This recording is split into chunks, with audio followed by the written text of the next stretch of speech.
আপনি মনে করছেন নাকি যে ইয়া নবী সালাম আলাইকা বলেই অমনি নবী সুপারিশ পাবেন? এত সহজ। কতগুলা রসগোল্লা খাইলেন আর বড় একটা মিছিল করলেন আর অমনি চলে যাবেন?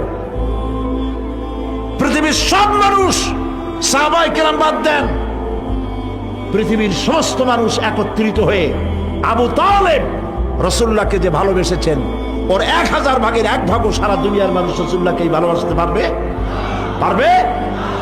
সেই আবু তালেব মৃত্যুর সময় নবী করিম সাল্লাল্লাহু আলাইহি ওয়াসাল্লাম বলেছিলেন, চাচা একটি বার আমার কানে তাওহীদের কালেমা শোনায় দেন। আবু তালেব, তার কিসমতে ছিল না কালেমা। এত ভালোবাসার পরেও হাদিস শরীফে এসেছে আবু তালেব জাহান্নামে যাবে।